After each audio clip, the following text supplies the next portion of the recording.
उत्तराखंड पृथक राज्य का गठन। सर्वप्रथम 5-6 मई 1938 श्रीनगर में आयोजित भारतीय राष्ट्रीय कांग्रेस के अधिवेशन में सर्वप्रथम पृथक राज्य की मांग हुई। उस समय भारतीय राष्ट्रीय कांग्रेस की अध्यक्षता कर रहे थे जवाहरलाल नेहरू जी। वैसे कहीं कहीं लिखा जाता है कि उत्तराखंड राज्य गठन की मांग सर्वप्रथम 1897 में ही हो गई थी। फिर आगे चलकर 1994 में इस आंदोलन ने जन आंदोलन का रूप ले लिया। वैसे 1938 5-6 मई को श्रीनगर में कांग्रेस अधिवेशन में ही सर्वप्रथम पृथक राज्य की मांग हुई। इसी के संबंध में 1938 को दिल्ली में गणदेश सेवा संघ की स्थापना की गई श्री देव सुमन द्वारा। यह भी पृथक राज्य हेतु ही था। इस संघ का निर्माण हुई और इसे बाद में हिमालय सेवा संघ इसका नाम बदल दिया गया। तो गणदेश सेवा संघ की स्थापना 1938 में श्री देव सुमन ने की और बाद में इसका नाम हिमालय सेवा संघ हो गया। फिर 1946 में हल्द्वानी सम्मेलन में एक सम्मेलन हुआ जिसमें बद्रीदत्त कांग्रेस का जिसमें बद्रीदत्त पांडे जी ने पर्वतीय क्षेत्र को विशेष दर्जा देने के लिए तथा अनुसुईया प्रसाद बहुगुणा द्वारा कुमाऊं और गलवान को पृथक इकाई के रूप में गठित करने की मांग की। 1946 में हल्द्वानी में एक सम्मेलन हुआ था जिसमें बद्रीनाथ पांडे जी ने पृथक राज्य व पर्वतीय राज्य हेतु उत्तराखंड को विशेष दर्जा देने के लिए तथा और अनुसुईया प्रसाद द्वारा कुमाऊं गढ़वाल को एक पृथक इकाई के रूप में गठित करने की मांग की गई थी 1946 को हल्द्वानी सम्मेलन में। फिर आगे 1950 में उत्तराखंड और हिमाचल प्रदेश को पृथक हिमालयी राज्य पर्वतीय राज्य बनाने के लिए पर्वतीय विकास जन समिति का गठन किया गया। तो पर्वतीय विकास जन समिति का गठन किया गया था 1950 में। उत्तराखंड और हिमाचल प्रदेश को एक पृथक हिमालय राज्य बनाने के लिए पर्वतीय राज्य का दर्जा देने के लिए यह समिति का गठन किया गया। फिर और 1972 में उत्तरांचल परिषद का गठन किया गया जिन्होंने 1973 में दिल्ली चलो का नारा दिया और 1976 में उत्तराखंड युवा परिषद का गठन किया गया। जो ये सारे परिषद जितने भी ये संगठन बन रहे थे इन सबकी मांग ये उत्तराखंड को एक पर्वतीय राज्य हिमालय राज्य गठित करने के लिए और पृथक राज्य गठित करने के लिए ये सब समितियां बनाई गई। फिर 24 जुलाई 1979 में पृथक राज्य गठन करने के लिए मसूरी में उत्तराखंड क्रांति दल की स्थापना हुई। तो ये पर्वतीय विकास जन समिति है, इनके एक सम्मेलन हुआ था मसूरी में 24 जुलाई 1979 में पृथक राज्य गठन करने के लिए मसूरी में इस समिति के सम्मेलन में उत्तराखंड क्रांति दल की स्थापना हुई जिसके पहले अध्यक्ष चुने गए थे देवीदत्त पांडे। जो ये उत्तराखंड क्रांति दल की जो गठन हुआ था मसूरी में 1979 में इसके पहले अध्यक्ष बने थे देवीदत्त पांडे। फिर क्या हुआ 1987 में जब 1979 में गठित हुआ उसके बाद 1987 में यूकेडी का विभाजन हुआ था, आपसी मतभेद हो गए थे। फिर इसके बाद एक यूकेडी की जो भागदौड़ कांसी से एरी ने संभाल ली थी। कांसी से एरी ने इसे संगठन को संभालने लग गए थे। फिर 1987 में यूकेडी का विभाजन हुआ। जून 1987 में कर्णप्रयाग में सर्वदलीय सम्मेलन हुआ जिसमें राज्य गठन की मांग के लिए संघर्ष का आह्वान किया गया। नोट किए एक बात, अप्रैल 1987 में यूकेडी के उपाध्यक्ष थे त्रिवेंद्र पवार अप्रैल 1987 में त्रिवेंद्र पवार थे। इन्होंने संसद में दिल्ली में एक पत्र बम फेंक दिया था। काफ़ी इम्पोर्टेंट है, त्रिवेंद्र सिंह पवार ने संसद में एक पत्र बम फेंका था अप्रैल 1987 में। 23 नवंबर 1987 में नई दिल्ली में प्रदर्शन हुआ, जिसमें हरिद्वार को भी एक प्रस्तावित राज्य में सम्मिलित करने की मांग की गई। 1987 नवंबर 1987 में दिल्ली में प्रत्येक राज्य के लिए प्रदर्शन किया गया, जिसमें हरिद्वार को भी प्रस्तावित राज्य में सम्मिलित करने की मांग की गई। एक इम्पोर्टेंट चीज़ है, 1990 में उत्तराखंड क्रांति दल द्वारा जसवंत सिंह बिष्ट ने यूपी विधानसभा में पहली बार पृथक राज्य को गठन करने का प्रस्ताव रखा। 1990 में ये यूपी विधानसभा में जसवंत सिंह बिष्ट ने पहली बार यूपी विधानसभा में पृथक उत्तराखंड राज्य का प्रस्ताव विधानसभा में रखा। और एक चीज़ नोट करने वाली है, जुलाई 1992 में 1992 में उत्तराखंड क्रांति दल ने गैरसैंण को उत्तराखंड की राजधानी घोषित की, जिसे चंद्रनगर नाम दिया गया था। गैरसैंण को चंद्रनगर। 1994 में उत्तराखंड राज्य प्लस आरक्षण के संबंध में 1994 में उत्तराखंड पृथक राज्य तथा आरक्षण के संबंध में, क्योंकि एक अगस्त क्रांति हुई थी उत्तराखंड में जिसमें आरक्षण से रिलेटेड था। इसमें छात्रों द्वारा सामूहिक आंदोलन किया गया। इसमें मुलायम सिंह यादव थे उस समय उत्तराखंड के मुख्यमंत्री। 1993 में चुने गए थे समाजवादी पार्टी से।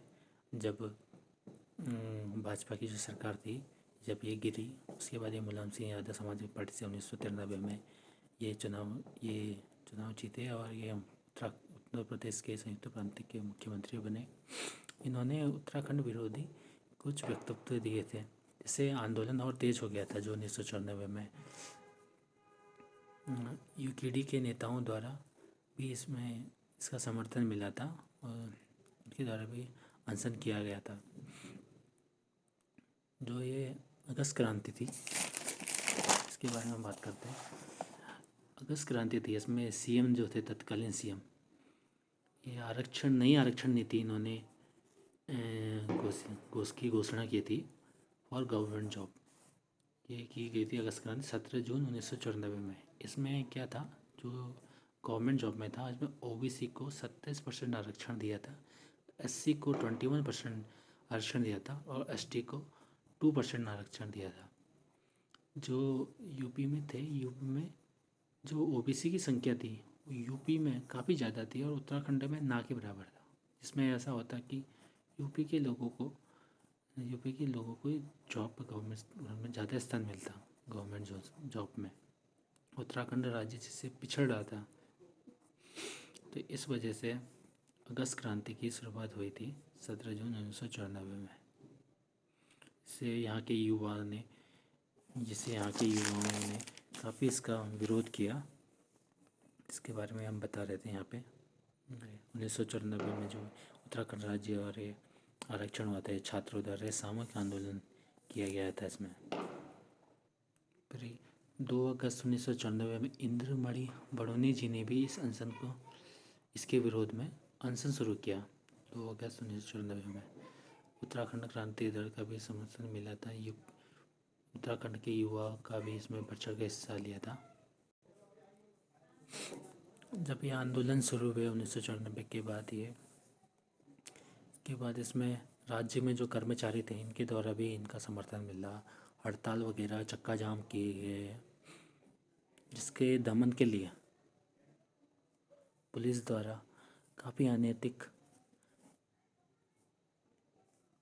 काम किए गए। आंदोलनकारियों पर गोली तथा लाठी चार्ज का इस्तेमाल किया गया। अब उत्तराखंड राज्य पृथक राज्य के समय हुए आंदोलन की हम बात करते हैं। तो इसमें पहले खटीमा गोलीकांड। खटीमा गोलीकांड हुआ था 1 सितंबर 1994। 1 सितंबर 1994 में उत्तराखंड राज्य आंदोलन का काला दिन माना जाता है। यह इसमें पुलिस द्वारा आंदोलनकारियों पर अंधाधुंध फायरिंग कर दी गई, जिसमें 7 लोगों की मृत्यु हो गई। उसके बाद आता है मसूरी गोलीकांड। मसूरी गोलीकांड हुआ इसके एक दिन बाद 2 सितंबर 1994 में। जो ये खटीमा गोलीकांड हुआ था, इसके विरोध में एक मौन जुलूस जा रहा था, जिसमें प्रशासन ने हवा की, जिसमें प्रशासन से बातचीत करने गई 2 सगी बहनों पर भी गोली चला दी गई। इसके विरोध करने के लिए आंदोलनकारियों पर भी अंधाधुंध विरोध किया गया था, जिसे दबाने के लिए आंदोलनकारियों पर भी अंधाधुंध फायरिंग कर दी गई। इसमें 21 लोगों की मृत्यु हो गई, 21 लोग शहीद हो गए इसमें मसूरी कांड हत्याकांड में। फिर तीसरा हुआ मुजफ्फर हत्याकांड, मुजफ्फरनगर गोलीकांड। ये हुआ था 2 अक्टूबर अगले महीने 2 अक्टूबर 1994 में। दिल्ली की ओर एक रैली पर जा रहे थे आंदोलनकारी। नेते आंदोलनकारियों पर पुलिस ने रात्रि में उनका घेराव करके चौराहे पर गोलियां बरसा दी। आंदोलनकारी दिल्ली जा रहे थे, रैली पर जा रहे थे, तो रात्रि के समय पुलिस वालों ने इन्हें घेर कर पर अंधाधुंध गोलियां बरसा दी। वह महिलाओं के साथ, उत्तराखंड जो महिलाएं थे उनके साथ दुर्व्यवहार किया, जिसमें 7 लोग शहीद हो गए। फिर हुआ देहरादून गोलीकांड। इसके एक दिन बाद 3 अक्टूबर 1994 में मुजफ्फरनगर कांड की सूचना देहरादून पहुंचते ही यहाँ के लोग काफ़ी उग्र हो गए तथा इसी बीच शहीद स्वर्गीय रविंद्र सिंह रावत जी की शव यात्रा जा रही थी, जिस पर पुलिस ने लाठीचार्ज कर दिया लोगों पर। इससे काफ़ी लोग उग्र हो गए और विरोध प्रदर्शन, जन आक्रोश काफ़ी बढ़ गया, जिसे दबाने के लिए पुलिस ने फायरिंग शुरू कर दी और यहाँ पर 3 लोग शहीद हो गए। के बाद कोटद्वार कांड हुआ, ये भी अक्टूबर 1994 के समय हुआ। इसी बीच पूरे उत्तराखंड में जब ये मुजफ्फरनगर जो ये गोलीकांड हुआ था, जिसमें 7 लोग शहीद हुए थे, रात्रि में जो घेर कर बराबर हत्या कर दी गई थी आंदोलनकारियों पर जो दिल्ली जा रहे थे। तो इसके विरोध में पूरे उत्तराखंड में विरोध चल रहा था। तो कोटद्वार में भी इसके लिए विरोध चल रहा था। पुलिस ने 2 आंदोलनकारियों को पुलिस द्वारा बेल्ट और पट्टों से पीट कर 2 आंदोलनकारियों की हत्या कर दी गई। फिर है नैनीताल गोलीकांड, 30 अक्टूबर। ये भी 3 अक्टूबर उस समय के बीच है। नैनीताल में पुलिस ने होटल में पुलिस द्वारा गोली मारकर एक व्यक्ति थे प्रताप सिंह की मृत्यु कर दी गई थी, की हत्या कर दी गई थी बढ़ास के तौर पर, क्योंकि उत्तराखंड में उस समय काफ़ी बुद्धिजीवी लोग थे कुमाऊं साइड में, तो वो लोग बड़े लोग थे, तो पुलिस वाले का इसमें बस नहीं चला था। उन्होंने बढ़ास निकालने के लिए होटल में, एक होटल था प्रयाग कुछ ऐसे नाम से, वहाँ पे एक व्यक्ति को प्रताप सिंह जो भाग रहे थे उसकी गर्दन में गोली मारकर प्रताप सिंह बेस्ट जो थे गोली मारकर हत्या कर दी गई। क्या श्रीयंत्र टापू कांड, श्रीयंत्र टापू कांड जो श्रीनगर है, ये हुआ था 7 नवंबर 1994 को। 7 नवंबर 1994 को दमनकारी घटनाओं के विरोध में पुलिस द्वारा जो दमनकारी विरोध घटनाएं हुई थी, इसके विरोध में उत्तराखंड पृथक राज्य के लिए अनशन शुरू हुए। वह 10 नवंबर 1994 में पुलिस द्वारा इस आंदोलन को दबाने के लिए पुलिस द्वारा दमन नीति अपनाई गई। 2 युवकों को पीट कर अलकनंदा नदी पर फेंक दिया गया और उनके ऊपर पत्थर का बरसाव शुरू कर दिया, तथा इनकी मृत्यु हो गई। बाद में इनकी लाशें अलकनंदा नदी के किनारे आगे पे मिली। इन सब विरोध प्रदर्शन के बाद आखिरकार सरकार को झुकना पड़ा था। 15 अगस्त 1996 को तत्कालीन जो पीएम थे, प्राइम मिनिस्टर एस.डी. देवगौड़ा ने उत्तराखंड राज्य की घोषणा लाल किले से की। 15 अगस्त 1996 तत्कालीन पीएम थे एस.डी. गौड़ा, ये शायद कांग्रेस के थे। उस समय केंद्र में कांग्रेस की सत्ता थी। उत्तराखंड राज्य की घोषणा लाल किले से की इन्होंने 15 अगस्त 1996 में। और तत्कालीन जो राष्ट्रपति थे के.आर. नारायण थे उस समय। उत्तराखंड राज्य विधेयक ये लोकसभा में पारित हुआ था 1 अगस्त 2000 में और राज्यसभा में हुआ ये 10 अगस्त 2000 में। उस समय राष्ट्रपति थे के.आर. नारायण, इनकी स्वीकृति मिली 28 अगस्त 2000 को। फिर तब जाके ये 1 अगस्त को लोकसभा में पारित हुआ, 10 अगस्त 2000 को राज्यसभा में पारित हुआ और फिर 15 अगस्त 1996 को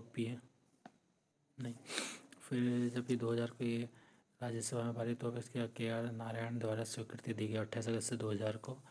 तब जाकर फिर 9 नवंबर 2000 उत्तराखंड राज्य अस्तित्व में आया और यह 27वां राज्य था देश का। 1 जनवरी 2007 को उत्तराखंड का उत्तरांचल से नाम बदल कर उत्तराखंड रख दिया गया, उत्तरांचल। और इसके पहले अंतरिम मुख्यमंत्री बने नित्यानंद स्वामी जी। उत्तराखंड राज्य निर्माण के संबंध में 2 समितियां काफ़ी इम्पोर्टेंट है, जिन्हें बनाया गया था तत्कालीन मुख्यमंत्री 1994 के समय वो मुलायम सिंह यादव द्वारा। एक थी कौशिक समिति, ये 6 सदस्यीय समिति थी जिसके अध्यक्ष थे रमाशंकर कौशिक। इसकी स्थापना हुई 4 जनवरी 1994 में। इन्होंने 8 जनपद और 3 मंडल बनाने की सिफारिश दी थी इस अपनी रिपोर्ट में। और दूसरी थी बड़तवाल समिति, ये भी 1994 में बनी। विनोद बड़तवाल इसके अध्यक्ष थे, इस समिति के अध्यक्ष थे। और एक चीज़ नोट करने वाली बात है, 1991 में कल्याण सिंह रावत द्वारा 1991 में कल्याण सिंह रावत द्वारा तो ये बीजेपी के मुख्यमंत्री थे उत्तराखंड में। उस समय बीजेपी की सरकार थी उत्तराखंड में। तो इन्होंने जो ये पृथक राज्य का प्रस्ताव था ये विधानसभा में पारित किया 1991 में। कल्याण सिंह रावत जी ने, जो उस समय उत्तरांचल के मुख्यमंत्री थे, पर यह केंद्र में कांग्रेस की सरकार थी तो यह प्रस्ताव केंद्र में पास नहीं हो पाया तथा फिर इन्होंने 1993 के समय अपना त्यागपत्र दे दिया और ये भाजपा की सरकार कर दी। उसके बाद 1993 में मुलायम सिंह यादव, समाजवादी पार्टी है, और 1993 में मुलायम सिंह यादव उत्तरांचल के मुख्यमंत्री बने। तो ये था हमारा उत्तराखंड राज्य, पृथक राज्य, ये सारे तथ्य।